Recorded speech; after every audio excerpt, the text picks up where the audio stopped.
Hello, this is Dr. Moore, and this video will address indoor air pollution. As you might expect, the types of pollution that you find in your home depends on your wealth. The poorest people in the world have very different challenges than the richest people. 3 billion people burn biomass or coal in their homes for heating and cooking. This exposes them to all of the usual products of combustion and in a confined space. Things like carbon monoxide, nitrogen oxides, sulfur dioxide, and particulate matter from the smoke.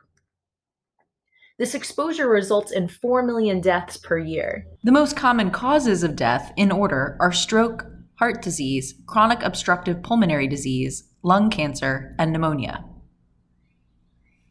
Women and young children are most at risk since they spend most of their time near the family cook fire. It would seem like the solution would be to help people who cook over fire, help them get electric stoves or stoves that burn natural gas.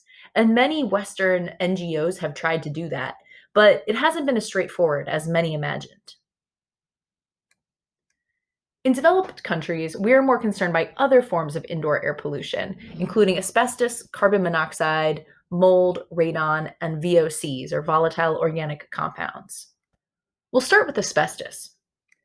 Asbestos is a thin, fibrous material that's used in insulation and as a fire retardant. The problem occurs when the asbestos fibers get airborne. People breathe in the fibers, and those fibers cause lung cancer, especially mesothelioma.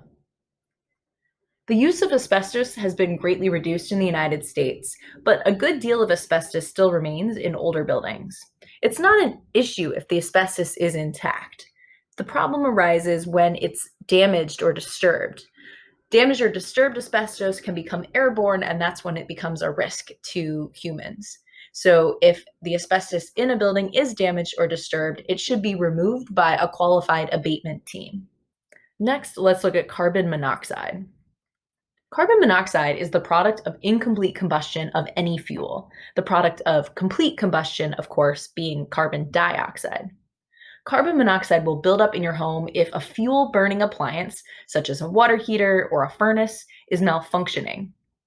An improperly vented fireplace, say one with a clogged chimney, can also cause a buildup of carbon monoxide, as can using things that are not meant to be used inside, such as diesel generators and charcoal grills.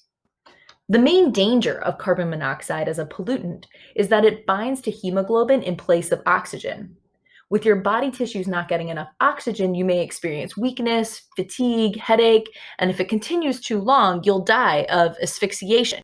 The solution is to avoid burning fuel indoors, except in appliances designed for indoor use. And of course, those appliances should be properly functioning. Carbon monoxide detectors will alert you when this colorless, odorless gas is building up in your home, so you can get outside and get some fresh air. Our next indoor air pollutant is mold. Mold is a fungus that grows in damp spaces. The trouble with mold is that about 10% of people are allergic to mold, and in these people, mold triggers typical allergy symptoms like sneezing, runny nose, red eyes. And even people who are not allergic to mold can have irritated airways and eyes due to mold exposure. The only way to deal with mold is to kill the mold with bleach or fungicides and to reduce the dampness that allowed the mold to grow in the first place. Our next air pollutant is radon. Radon is a radioactive gas that is produced by the natural radioactive decay of uranium atoms in rock formations, particularly granite.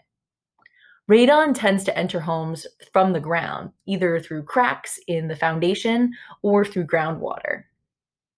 The consequence of radon exposure is lung cancer. Radon is radioactive, and the energy from the radioactive decay can damage your DNA, leading to mutations that result in cancer. After tobacco smoking, radon exposure is the second leading cause of lung cancer in the United States. The solutions to radon exposure is to limit the amount of radon getting into your house by sealing cracks and to increase the ventilation so that the radon that's in your house can escape through a ventilation system. Our final indoor air pollutant is VOCs. We learn about VOCs, or volatile organic compounds, as an outdoor air pollutant. VOCs are a large group of chemicals that have two things in common. One, they evaporate at room temperature, and two, they contain carbon atoms. In homes, any substance that gives off fumes is likely to be a volatile organic compound. One specific volatile organic compound that you should know is formaldehyde. This is used in glue in particle board and in the adhesives for carpet installation. So if you think of that new carpet smell, that's largely the smell of formaldehyde.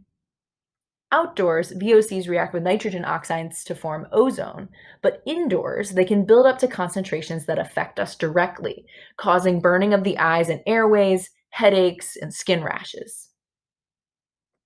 The best way to deal with VOCs is to eliminate the sources as much as possible, and by increasing ventilation, such as by opening windows.